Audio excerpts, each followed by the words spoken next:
Ah, então quer dizer que Bolsonaro quer anistia? Sim, quer passar uma borracha. Ele quer, veja só você, pacificação.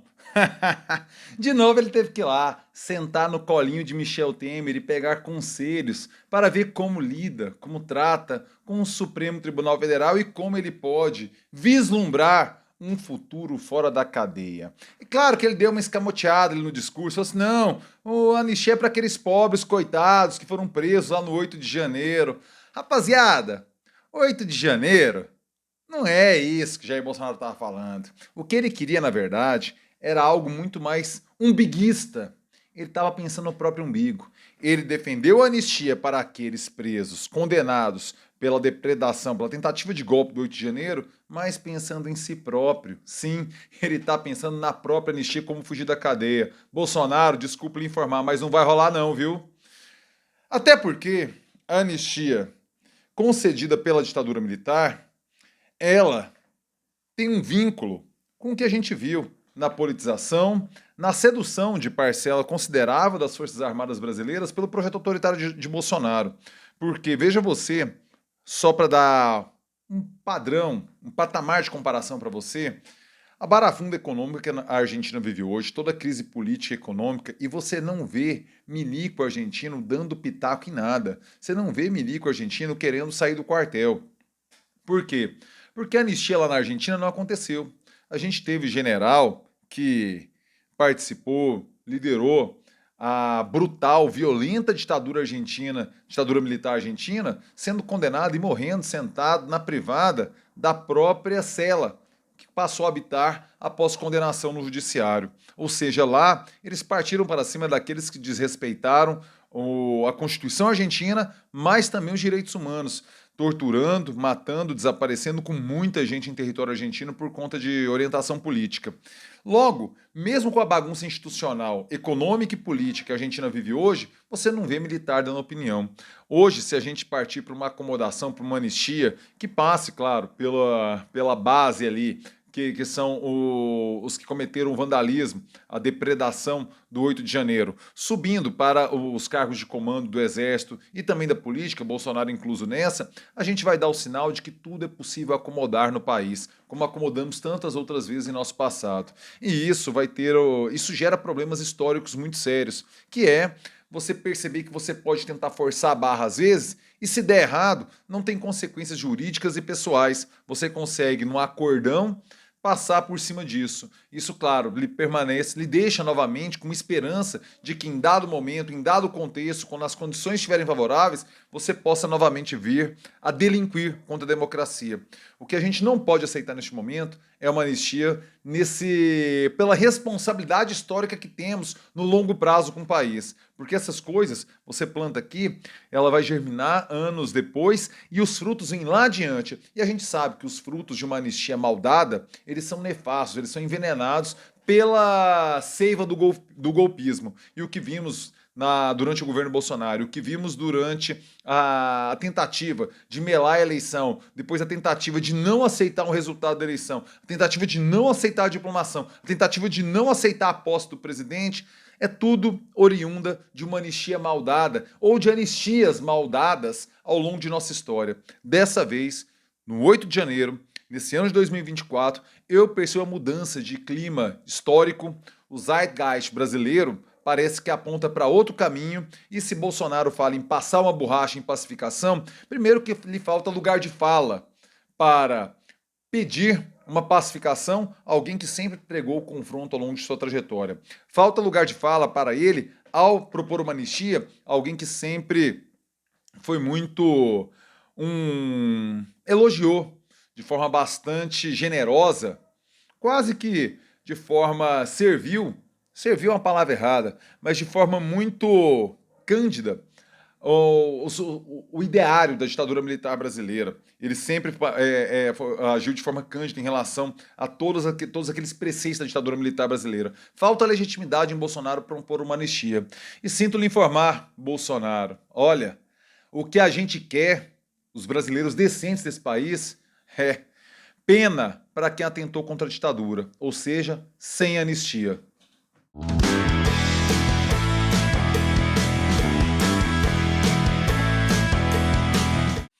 Fala aí, rapaziada, tudo beleza? Bora gravar o vídeo de hoje, terça-feira, dia 27 de fevereiro de 2024. Eu começo na humildade, no sapatinho, convidando você que pinta pela primeira vez aqui no canal, você que é por aqui de paraquedas, meu filho.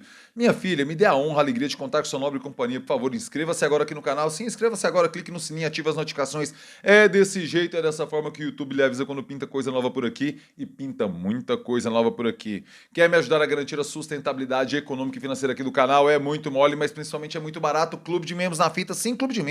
A partir de R$3, três módicos, cretinos, insignificantes pra você.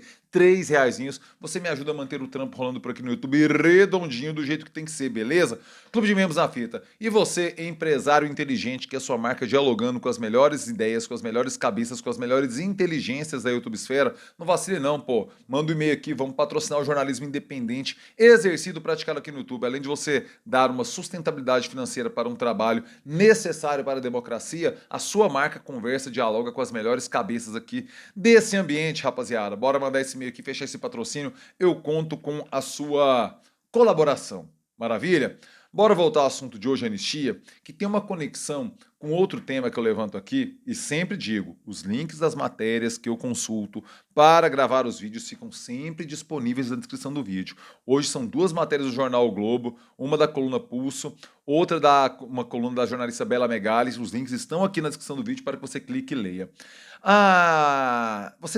Claro que você viu ali aquela polêmica em relação aos números, né? Que a Polícia Militar de São Paulo teria falado de 600 mil pessoas na Paulista, o secretário de Segurança Pública paulista falou de 750 mil pessoas.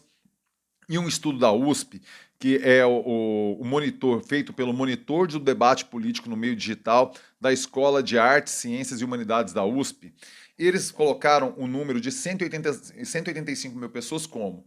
Como que é a técnica? Com margem de erro de 12%, para mais ou para menos. Você passa um drone voando na avenida e depois o algoritmo sai contando as cabeças ali. Por que a margem de erro é de 12%? Porque não tem muita precisão. Às vezes uma pessoa está de boné e não é contada, uma árvore é contada como pessoa, uma bicicleta às vezes é contada como 3 pessoas porque pega as rodas, ou às vezes contada como nenhuma. Então você tem 185 mil pessoas com 12% para mais ou para menos. Eu sei, enfim, já falei no vídeo de ontem, é gente pra cacete, não vamos nos iludir, achar que flopou, porque não flopou não. Na perspectiva quantitativa, foi um sucesso para Jair Bolsonaro. No quantitativo, muita gente se mobilizou para ir lá, perder o seu domingo para ouvir aquele tanto de groselha. Isso é preciso reconhecer. Mas qual é o perfil socioeconômico das pessoas que toparam desperdiçar um domingo para ouvir Bolsonaro e aquele séquito de acelerados? Olha, isso diz muito sobre as pessoas que querem anistia. 62% do público presente na Paulista, de acordo com esse mesmo levantamento feito pela ECA, que eles foram entrevistando pessoas ali para ter esse perfil. 62% eram homens, 65% brancos, 67% com o ensino superior completo. Ou seja, esse estudo aqui da USP, coordenado pelos professores Pablo Hortelado e Márcio Moreto Ribeiro, mostra que o golpismo brasileiro está no topo da pirâmide social do nosso país. Porque, veja você, a gente sabe que existe uma íntima correlação entre o tempo de estudo e a renda familiar da pessoa. Quanto mais anos estudados, maior a renda familiar da pessoa. Quer uma prova disso? A faixa de renda que mais teve pessoas, com maior percentual de pessoas ali na Paulista no último domingo, era de 3 a 10 salários mínimos. 51% das pessoas presentes tinham uma renda familiar entre 3 e 10 salários mínimos, ou seja, acima daquilo que ganha o brasileiro médio. A escolaridade, 67% contavam com curso superior, 26% com ensino médio. Religião, olha você, católicos de forma preponderante, 43%, evangélicos, 29%. Ou seja, existe uma predisposição cristã semelhante mais ou menos ao que é a divisão do Brasil, porém, um percentual evangélico maior do que o IBGE coloca aqui na manifestação de Bolsonaro perante o que é o todo da população brasileira. Por exemplo, em relação à etnia, né? 65% se declararam brancos, 26% pardos, 5% pretos. Na população brasileira, só para você ter uma ideia, 45,3% se declaram pardos, isso de acordo com o censo do IBGE, 10,2% se dizem pretos.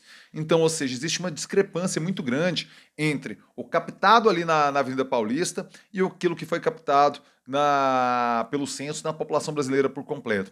2/3 dos que estavam ali presentes eram habitantes da cidade de São Paulo, eram paulistanos, ali tinham o CPF, o CEP é no município de São Paulo, enquanto 1/3 eram de outras cidades, ou seja, uma mobilização que contou com maioria do público de São Paulo, capital. Então a gente percebe que o bolsonarismo ele está muito vinculado ao topo da pirâmide brasileira, a uma pessoa mais idosa, ou seja, a faixa etária. Ah, eu não falei de idade, né? É importante falar da idade aqui. Entre 35 e 44 anos, 21%. Entre 45 e 54 anos, 23%. Entre 55 e 65 anos, 25%. Podemos falar que a faixa, podemos falar não, a faixa que teve um maior número de pessoas entre 55 e 65 anos. Acima de 65, 19%. Veja você que tem situação assim, pulando de 2 em 2, né? Mas prioritariamente acima de 35 anos, concentrando-se mais na faixa entre 55 e 65 anos. Ou seja, é um público que já está, se não idoso, caminhando para se tornar idoso, branco, rico e com curso superior. Esse é o perfil bolsonarista, esse é o perfil da sociedade que apoia o golpismo no país. E veja você outro dado interessante aqui. 61% dos consultados ali acham que Tarcísio de Freitas deve ser o nome indicado por Bolsonaro para a disputa de 2026. 19% colocam Michele Bolsonaro, 7% Romeu Zema. 1% Eduardo Bolsonaro, 1% Damares, 1% Flávio Bolsonaro, 1% Braga Neto. Ou seja, ampla maioria prefere Tarcísio disputando no lugar de Bolsonaro em 2026. Tarcísio vai comprar essa barca? De acordo com informações de bastidor aí, fala que ele só toparia a partir de um fiasco econômico do governo Lula, o que hoje não está no horizonte, muito pelo contrário. O Lula chegaria fortalecido para a disputa de 2026 e o candidato bolsonarista também chegaria fortalecido. Contudo, o Tarcísio tem o que perder, que é a cadeira de governador de São Paulo, enquanto outros nomes do bolsonarismo, Zema, por exemplo, desses citados, ou a própria Michele Bolsonaro, não teriam nada a perder, só a ganhar na hipótese de vitória, além do que uma derrota para Lula em segundo turno, se não fosse num patamar ridículo, daria projeção nacional para sonhar com voos maiores adiante. Então, para esses nomes, isso seria uma boa alternativa. Tarcísio de Freitas tem que pensar já, às vezes, no primeiro momento, mantém ali a cadeira no Palácio dos Bandeirantes para tentar o voo nacional lá adiante, a partir de 2030.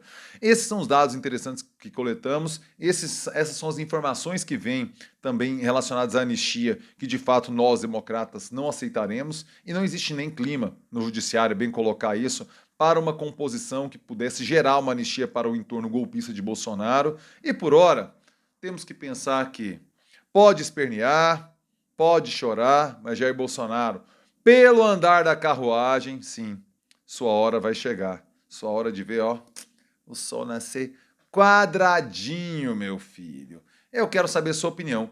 Comentários aqui embaixo, diga-me o que você acha, diga-me o que você pensa. E chegou até aqui, like, meu filho. Joinha esperto, joinha que fortalece, joinha que faz o vídeo chegar mais longe. Deixa agora seu like, meu filho. Quer me ajudar a garantir a sustentabilidade econômica e financeira aqui do canal? Já falei do Clube de Membros lá atrás, mas sim também o Valeu. Essa gorjetinha aqui embaixo, Pay, valeu, gordo. Jetinha na veia, gordo. Jetinha na filha, tem um Pix. pablocosta@gmail.com. Pix, pix, pix, pix, pix. Mande seu pix e fortaleça o trabalho do jornalista precarizado, uberizado do Brasil, meu filho, beleza? Rapaziada, uma ótima terça-feira e eu termino com um clássico. É nóis!